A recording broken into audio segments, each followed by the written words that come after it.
Shalom Achim, this is Yehud Tzedeknu. I just had a dream about maybe an hour ago. It is March 30th, 2013. Right now it's about 8:21 a.m. It's the Sabbath. Most of my dreams occur on the Sabbath. Um, so I was in New Orleans, Louisiana, or in the greater New Orleans area.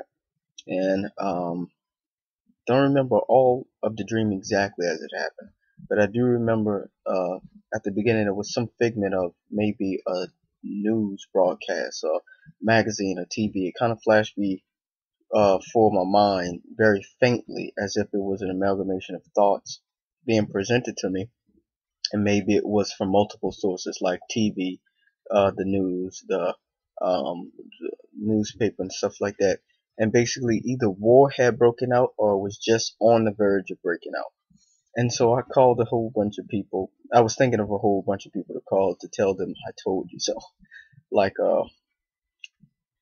because I'd been telling people for years that this stuff was going to happen since like 2000, I don't know, 2007. And a lot of people, especially in my family, would not believe me. So one of the people I thought of calling happened to be my grandmother, but not in a disrespectful "I told you so" type of way. Just like, see, so now you have to listen to the other stuff that I've been saying is going to happen afterwards. So you know you need to prepare. Then I was kind of at a church service, um, and I don't know if this was the actual pastor. I do know the pastor I saw I was definitely familiar with. But I'm not sure if he was representing himself in a dream. But he's the pastor of Life Center in Louisiana, and his name is Bishop James Douglas Wiley. Bishop Wiley they call him, and it's my church my grandfather goes to. And my grandmother used to go to, and he was preaching a sermon. It's like he had been preaching a while about this stuff about to break out. And he was like, he telling people, you know, you got to prepare because when this stuff breaks out and such and such and such and such and along those lines. And then he said, I've been preaching on this and y'all see, and now it's happening such and such and such and such. And then he says, there's going to be 20,000 ground troops and 150 air troops, and ain't nothing you can do about it. And I'm not sure if he was just talking about for the entire country or just for New Orleans in general or just for Louisiana in general, but I figured, you know, in a war like that, it would definitely be for one state or one city they're sending that many troops to. So, especially because New Orleans is I guess you can consider it a major city of America, like New York and Boston and uh, DC and you know places like that. And he continued on preaching along those lines, trying to talk to people, prepare and get their stuff together. And then zip to another part of the dream. We were walking outside. My dad and his wife were talking, and I had a machete on my side. And I took out my machete out of the sheath, like a samurai would take a sword out of his katana. I mean, a katana out of his sheath, and I hit a vine on a tree. That struck me odd because those lichen vines that come from Japan, they're really up here on the East Coast. Like I've seen them between Massachusetts and Boston, but really more in Massachusetts. Not Massachusetts. I'm sorry, Massachusetts and Maryland, but they're really more in Maryland. I've seen them a lot in Maryland, and I hit it almost all the way through. Now I do know that means something, but I'm not exactly sure what it means.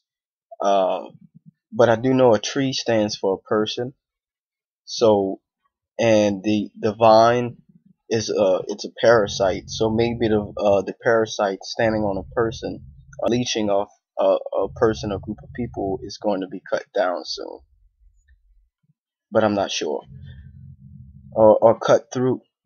Um, but that's as much as I could tell about that. I'm actually not sure of the interpretation exactly, but the next part of the dream, my wife and I were in a grocery store, and everybody was buying up stuff, but groceries had, I guess they had gone through the roof because we tried to buy a pack of bell peppers, and they were like very expensive. I can't remember how expensive they were, but we didn't have enough. And I was like, okay, let me buy one bell pepper. And the lady was like, no, you have to green bell peppers now. And bell peppers shouldn't be that expensive. She said, no, you have to buy the whole pack at the same time. I'm like, you mean to tell me the rules changed and I can't buy one bell pepper? I have to buy the whole pack? She said, yeah. So I said, I'm putting them back. I went to put back the bell peppers. And then I went to put it back. Oh, and then I look at the broccoli, and we eat broccoli all the time. Broccoli is a superfood. It's good for you. So, um, I was like, okay, the broccoli was expensive too. I was like, okay, I'm going to put back the broccoli. But then when I went to put back the broccoli, I was looking at some of the other things in the basket. I think we had raspberry or blackberry, some kind of berry, and a whole bunch of other good foods in there. But we didn't really have that much in the basket at all. It was kind of sparse from what we usually get. Um, and I went and put the stuff back, but I didn't go too far. And I looked at a rack that was right next to the register, and it was full of seasonings. Uh, there was a season for everything. There was your standard Creole season. There was flour season, soup season, bread season, all kinds of seasons, vegetable seasoning, seafood seasoning, all kinds of seasons. And I took the flour seasoning and I took another seasoning. I'm not sure what it was. I thought it was Creole seasoning at first, but I'm not sure. I don't. No, it wasn't. It couldn't have been, but that's what came to mind.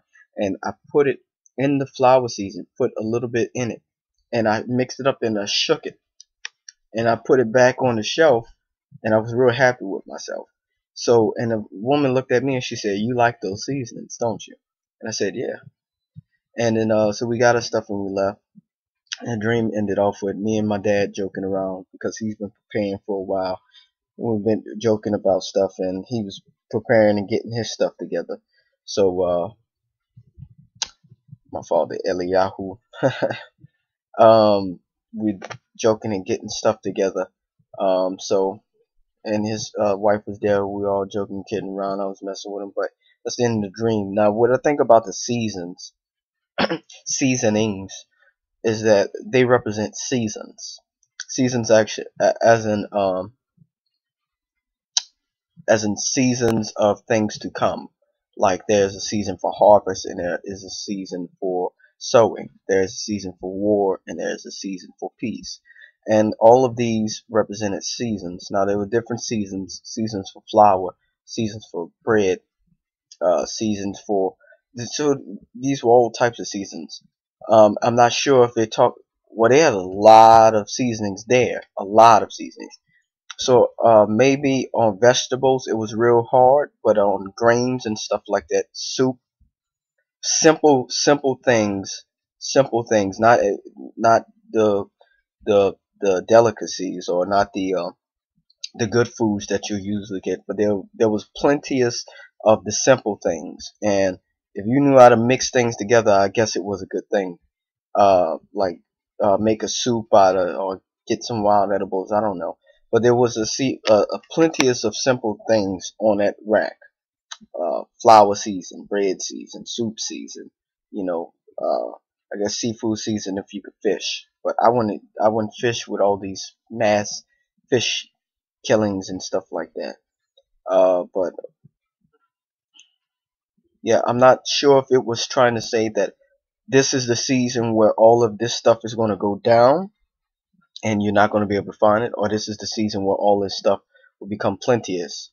The simple things where you won't be able to get like fruits and vegetables and stuff like that and different meats. You'd have to get these types of things and it'd be plentiful. And if you really know how to mix them together, it'd be a good thing.